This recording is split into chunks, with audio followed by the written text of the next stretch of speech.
Hi guys, நல்லா இருக்கீங்க? நம்பராக நல்லா இருப்பீங்க. நம்மளோட கேபி ஃபாரஸ்ட் ட்ரிப்போட எபிசோடு 1 தான் இது. ஒரு 8 எபிசோடு வரும்னு நினைக்கிறேன், தெரில, பார்ப்போம். நம்ம வந்து கோயம்புத்தூர்லேருந்து போகிறனால நம்ம கெவிக்கு 584 கிலோமீட்டர்ஸ் இருக்குது. பொறுமையாக நாங்களும் போய்கிட்டு இருந்தோம். அப்புறம் காருக்கு டீசல் அடிச்சுட்டு போய்கிட்டு இருந்தோம். நாங்கள் நேற்றே டீசல் அடித்து வச்சாச்சு. பட் நாங்கள் வந்து கொஞ்சம் வெளியே போயிட்டு வந்தாங்க அப்பா, அதனால் திருப்பி டீசல் அடித்த இதுவாகிடுச்சு. அப்புறம் ஹைவேஸில் நல்லா ஸ்பீட் எடுத்து போயாச்சு. நாங்கள் பொறுமையாக தான் போய்கிட்டு இருந்தோம். சரி, அங்கே கூகுளில் போய் காட்டுச்சு 4 மணிக்கு தான் போய் சேர்கிற மாதிரி காட்டுச்சு. சரி, அதுக்கு முன்னாடியே போய் ரீச் ஆகிற மாதிரி ஃபாஸ்டஸ்ட் ரூட் செலக்ட் பண்ணிவிட்டு பார்த்தா அது வந்து இப்படி காமிக்குது, திருப்பி யூட்டர்ன் போட சொல்லுது. அதை என்னடா அது கூகுள் கிட்ட இப்படி காமிக்குது அப்படின்னு சொல்லிட்டு நாங்களும் மற்றவங்கள்ட்ட வழி கேட்டுட்டு கூகுள் மேப்பில் கரெக்டாக போட்டுட்டு போயிட்டு இருந்தோம். அப்புறம் ஹெச்பி பெட்ரோல் பங்க் ஒன்று வந்துச்சு, அங்கே தான் டீசல் போட்டோம். டீசல் போட்டுட்டு ஒரு 50 கிலோமீட்டர்ஸ் வந்திருப்போம். அதுக்கப்புறம் செம்ம பசி. காலையில் நாங்கள் சாப்பிடவே இல்லையா, வெறும் டீ தான் குடித்தோம். அதாவது செம்ம பசி. போகிற வழியில் வந்து கிராமத்து விருந்து அப்படின்னு இருந்தது. பட் அப்போ தான் அங்கே தான் மேக் பண்ணிகிட்டு இருந்தாங்க. டைம் ஆகிடும் அப்படின்னு சொல்லிட்டாங்க. அதனால் நாங்களும் அங்கே நிறுத்தாமல் போய்கிட்டு இருந்தோம். லக்ஷ்மி அம்மான்னு ஒரு ஹோட்டல் இருந்துச்சு. கேஸ் பிரச்சனையினால் வெறும் சாப்பாடு சாம்பார் மட்டும்தான் இருந்துச்சு. சரி, அங்கேயும் வேணான்னு சொல்லிட்டு போயிட்டு இருந்தோம். சரி அப்படின்னு சொல்லிட்டு பசியிலே போய்கிட்டு இருந்தோம். அப்புறம் கொஞ்சம் தூரத்துலேயே வந்து ஆரியாஸ் இருந்துச்சு. பட் ஆரியாஸில் எங்களுக்கு வந்து அவ்வளோக்கா பிடிக்கல. நாங்கள் ஆரியாஸில் நிறையா வாட்டி சாப்பிட்ருக்கோம், அதனால் எங்களுக்கு பிடிக்கல. அதனால் அதையும் தாண்டிட்டு போய்கிட்டு இருந்தோம். அப்புறம் அபூர்வா வந்துச்சு. அபூர்வா நல்லாயிருக்கும் அப்படின்னு சொல்லி அங்கே சாப்பிட்டுட்டு நாங்களும் அப்படியே பொறுமையாக போயிட்டுருந்தோம். அப்புறம் போகிற வழியில் எங்கள் அப்பாவோட ஃப்ரெண்டு இருந்தார். அவரையும் பார்த்துட்டு பேசிட்டு போயிடணும். அவங்க வந்து மேகமலை போகிறாங்களாமா. நாங்கள் அப்படியே கெவிக்கு போய்கிட்டு இருக்கோம். கெவிலேருந்து சபரிமலைக்கு வெறும் 60 கிலோமீட்டர்ஸ் இதுதான்.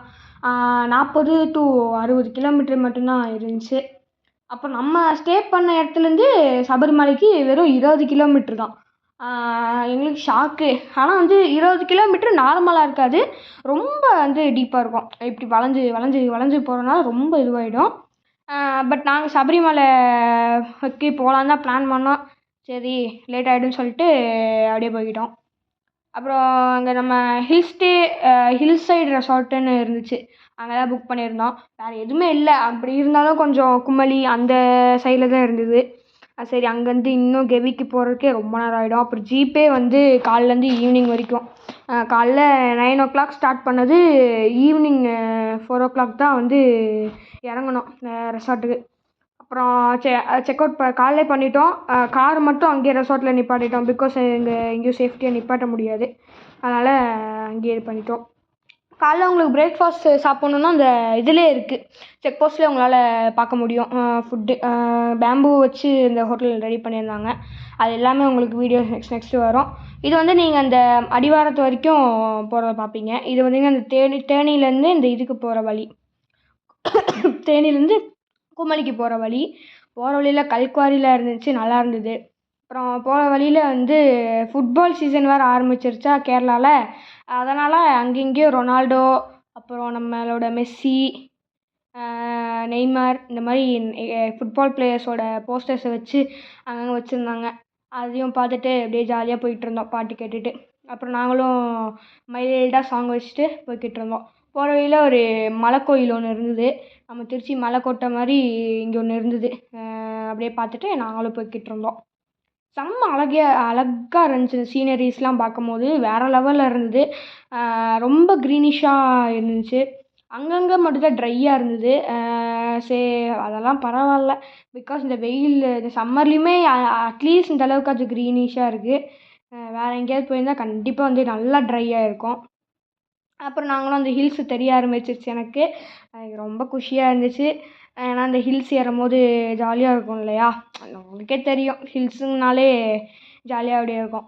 பட்டு கூலிங்லாம் மிஸ்ட்டுலாம் இருந்தது, பட் கூலிங்லாம் அவ்வளோக்கா இல்லை.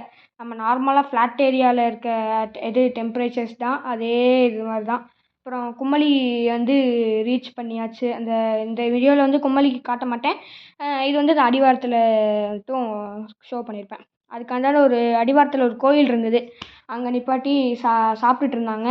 சரி நாங்கள் அப்படியே பார்த்துட்டு கோயில் சாமியை கும்பிட்டுட்டு போகலான்னு பிளான் பண்ணோம். பட் சடனாக வந்து ஃபேமிலியில் கூப்பிட்ருந்தாங்க. அவங்கள்ட்ட ஃபோன் பேசிவிட்டு அப்படியே நாங்கள் போய்க்கிட்டோம். அங்கே சாப்பிட்டுட்டு இருந்தாங்க. சரி போகிற வழியில் அப்படியே சாமி கும்பிட்டேன் அப்படியே கார்லேயே போகும்போது. அப்புறம் பார்த்திங்கன்னா ஒரு காமெடி என்னென்னா, காரில் செம்ம ஏசி வந்து செம்ம கூலிங்காக இருந்தது. அப்பாட்ட சொல்லி கம்மியாக வைக்க சொன்னால் அவர் வந்து இந்த கூலிங்கை ரொம்பவே பிடிக்கும். கம்மியாகவே வைக்கல. அம்மாவோட ஷால் எடுத்து இந்த டிரைவர் சீட்லேருந்து அந்த சைடு இந்த இதில் மாட்டி விட்டுட்டேன். அந்த ஹேங்காக்னு சொல்லுவாங்கள்ல, இந்த ஹேண்ட்காஃப் சம்திங் ஏதோ சொல்லுவாங்க. அது செம்ம குளிருங்க, தாங்க முடியல. அதுக்கப்புறம் சரி நானும் வீடியோ முடிச்சிட்டேன். தேங்க்யூ, பாய்.